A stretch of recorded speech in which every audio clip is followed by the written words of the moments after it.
Hey everybody, it's Lebo with Lebo's Pinball.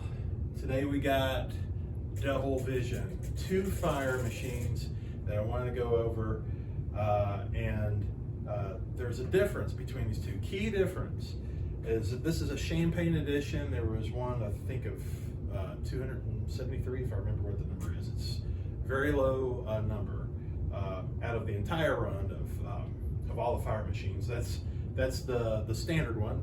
This is the Champagne edition, and this one is one that I just got through rebuilding for Pinball Garage up in Hamilton, Ohio. Going to be running up there hopefully in about a week.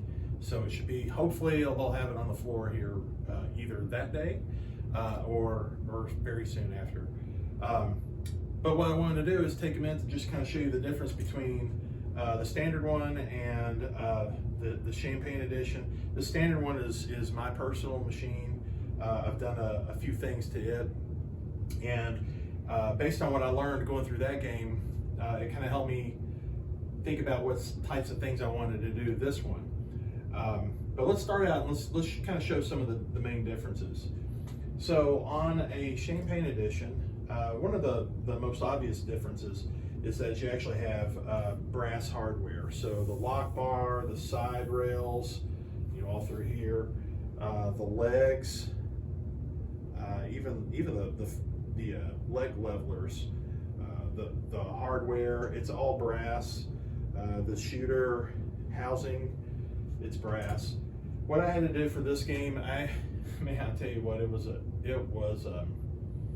a journey to try to get this done.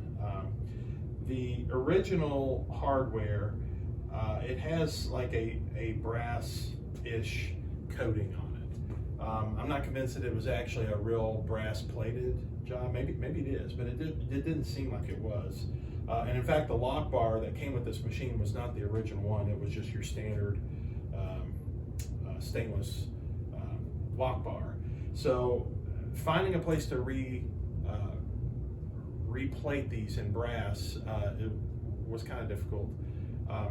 There's a place that I've used for redoing chrome that was really reasonable, and you've had experience with another one of my EM games that had some hard to get to or hard to relocate and replace end caps for a lock bar, and they looked awful. So I sent them off to this place. They did a fantastic job. I talked to them about doing brass. They said that they can do it. They said it's kind of hard and it's pretty expensive. But to go ahead and send the parts down to them, they would take a look at it. Well, as they got down there, the first thing that they took a look at was the lock bar. And the one that I sent them, a standard lock bar, they could not get the brass to actually bond to it at all.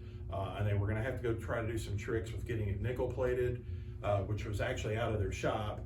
And we were talking several hundreds of dollars for the entire job. And I just decided, this isn't going to be worth it.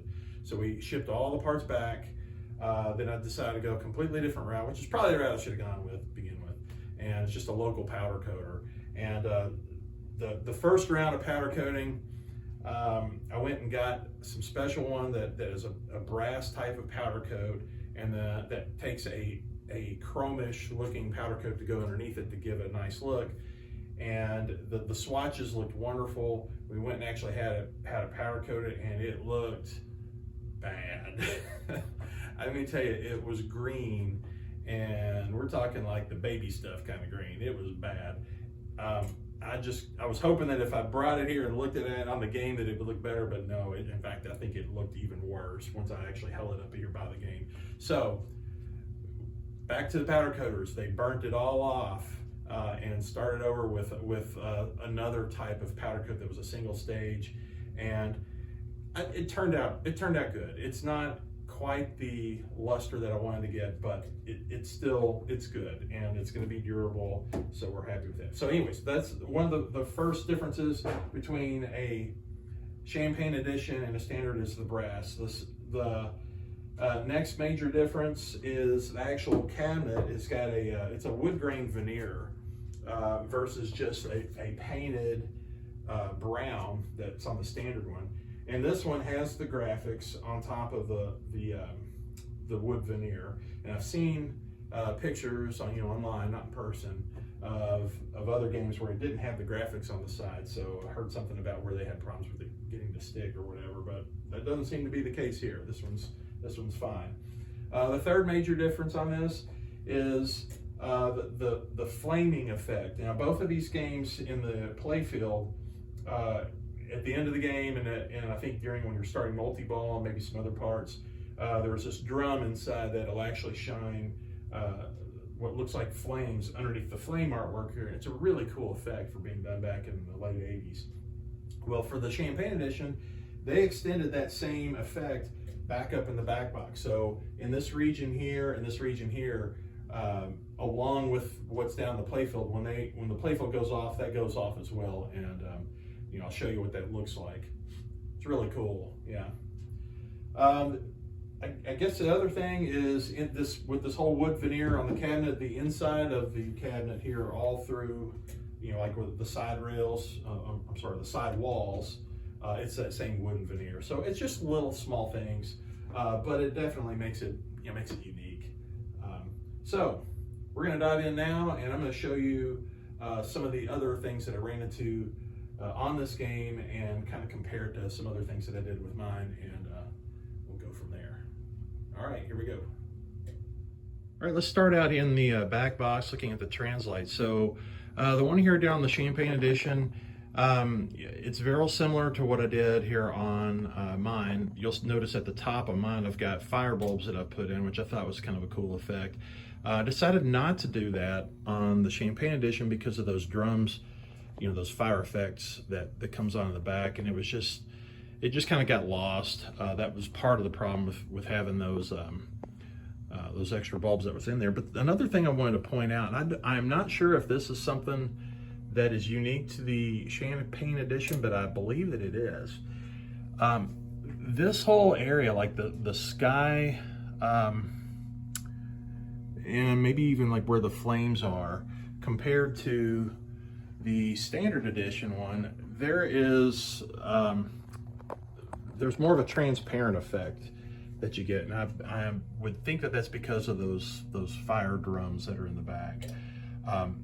But because of that, you kind of have to be careful. Like if you look real close, there's a bulb I've got there, and that's actually a flex bulb with the lamps firing backwards, because otherwise, even if you used a frosted bulb, you were still seeing, you know, just a hot spot there. And so I tried to minimize that in those areas. If you look actually up here, like underneath that Williams, you can kind of see it there a little bit. There's a bit of a glare. But yeah, that's one little difference between that. I didn't know anything about that. I'm assuming, like I said, that is actually intentional. I don't think it's an aftermarket one. I think these are both original.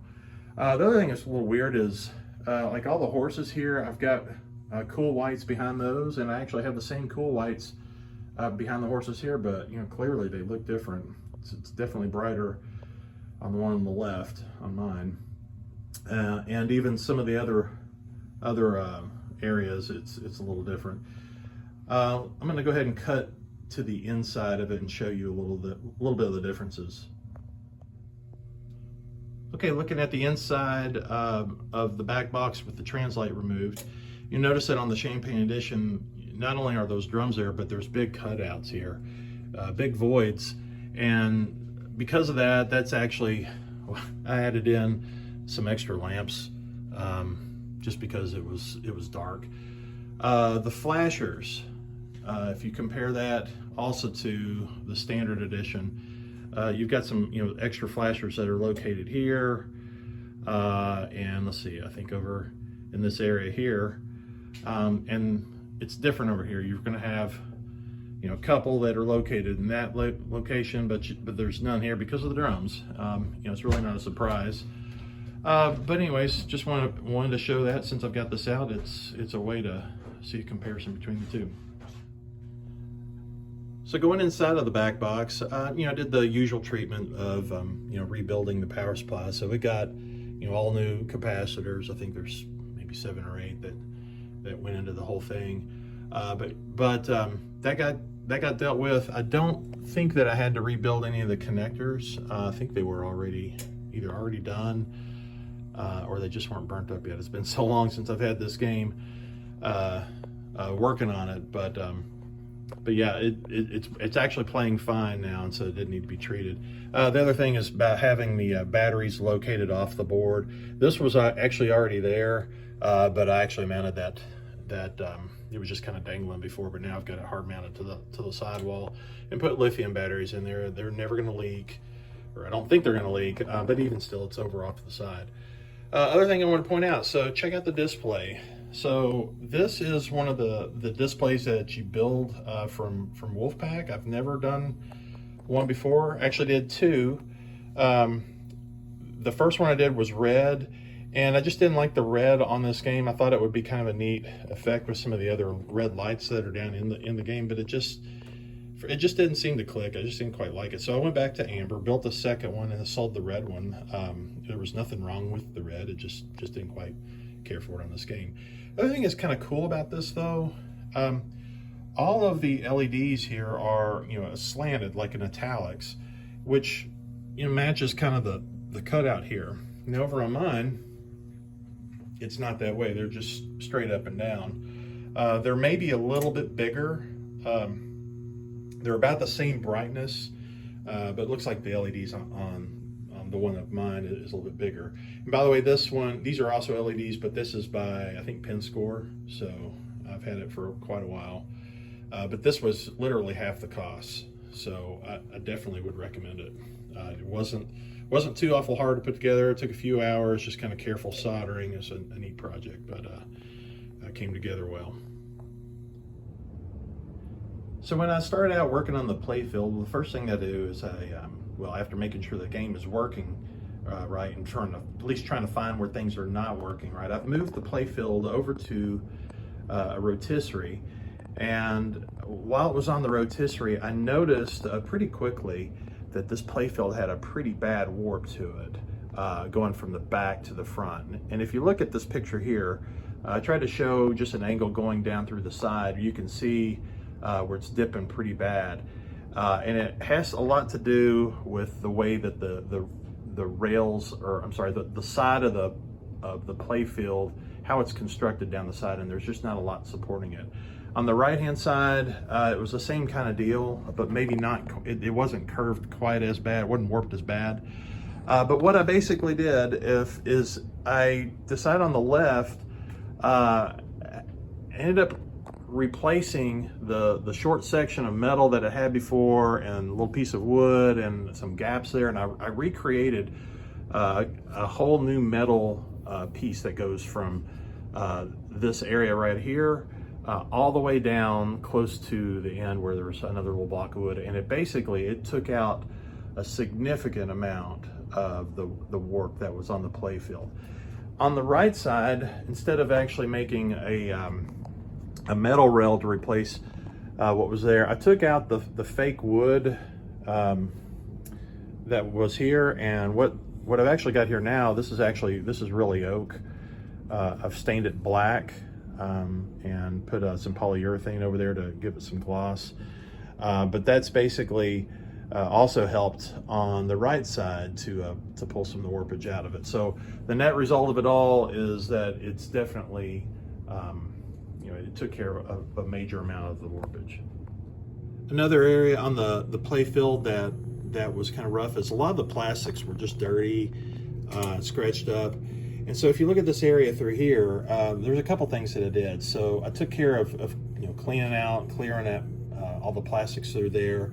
The flaps on these ramps here, I've replaced those with new ones and polished all the the metal and clean the plastic through there. The other thing is that you'll notice is this extra support. There's a guy on Pinside that makes these. He used to make them. Off and on, he'll run a run. I've got them on my game. I wanted to add this to this one because it helps keep the plastics from cracking, because they're known to crack and you cannot get them throughout these whole ramp areas. So these were already in good shape. They were just dirty, but I got these new brackets. Actually got the CAD files from them and sent them off to a place to have them cut. Got them in really quickly and they lined up perfect, and put it all in place. So let's look around some other things that were done to this game. So some other little cool effects, as you're already noticing, I've got some of the red lights that actually come on at certain times as it's cycling through the game. Otherwise, it's, you know, it's white. I did add in a fireball, a new socket that actually, there's a little bit of a fire that's always going here in the back. As far as additional lighting is concerned, I did add an extra socket, I think in the back left, just to add a little brightness to an area that was dark. Do a couple of my little spotlight tricks. So this time I've actually tucked them a little further away compared to the way I did it on mine. They were a little bit further out there, but the way it's done on this one, they're a little more out of the way. And I've got little retaining clips here, so that's a good idea I've found to kind of keep the bulbs in from loosening up out of the sockets. Of course, down in the ball trough, we've got there's a trough light, but I've got that light tied to the actual light that tells you when this whatever you want to call it, the fire plug, I think is what it's called. Whenever it's in its up position, this light, or whenever this light goes on solid, that's to tell the player that, hey, this thing is up. And so I've actually got the light in the ball trough to kind of light up with that to let the player know that, hey, it's there. Another little trick, I did put a fire bulb over here on the ball launcher just to kind of give it a little bit of effect. So a couple other things to mention though. I did add in underneath all of the posts, I think there was something around, I don't know, 12, 13 posts throughout the whole game. Put new ones in, and I put these fire bulbs underneath the actual posts. The one little trick with that is they were, you know, all the lights that are controlled lights in here do pulse width modulation, and those fire bulbs, they don't really like that. They flicker kind of funny, but I used an OCD LED board to smooth out the flicker, and it probably won't come through the video real well, but during the gameplay, when these things are lit up, when they're on solid, there is kind of a little bit of a fire effect that it does give off, so it's pretty cool. To also add a little more light, because you know those post lights, they do help throw a little bit of light out here towards the middle. Underneath each one of these firemen, they're not lit up right at this particular moment, but there is, let's see if I can get to the side where you can see it, there's a short little 2-inch white wire or light strip that lights up here in just a second, and probably will light up. And basically what that does is it lights the firemen up. There you go, you see it. Lights them up to where it looks a little nicer. It throws a little more, again, it's just throwing a little more light down in this area that's otherwise pretty dark. So that pretty much wraps it up as far as some of the major things that were done to the playfield, other than just, you know, the general cleaning of everything and you know, tweaking everything out throughout the whole game. So from here, let's go and give it a test play. Okay, here we go.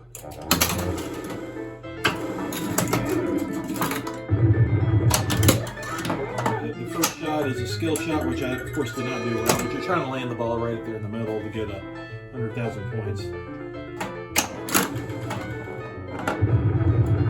All right, let's put out a fire.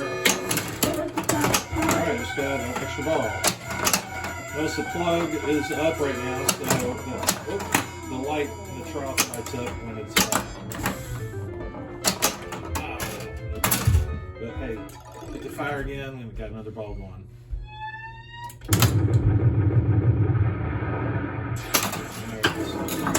Let's give it another shot.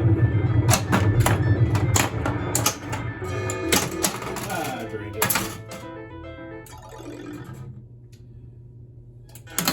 Playing bad on purpose. I'm trying to get through a quick game just to show you, and then I'll wrap it up.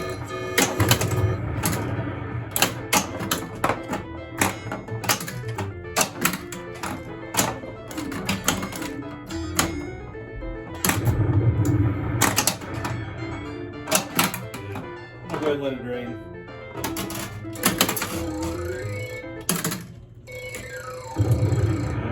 That's right, I still got one more ball. Good.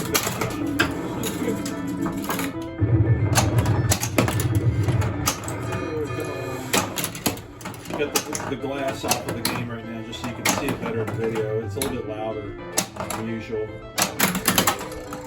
Oh, there you go. How about that?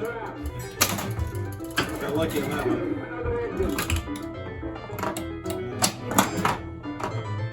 We can post pass it real quick. Oh, another ball, extra ball.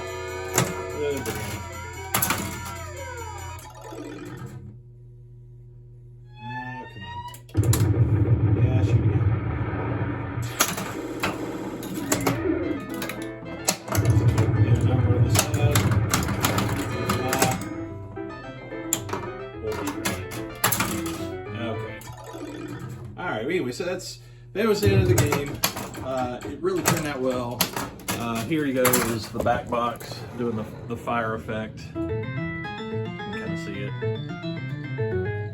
So it's a lot like what happens down in the middle of the playfield. Definitely head up to Pinball Garage in Hamilton, Ohio. Get to check it out. And hopefully I'll have it here on the floor maybe in a week or so. So stay tuned. Thanks for watching.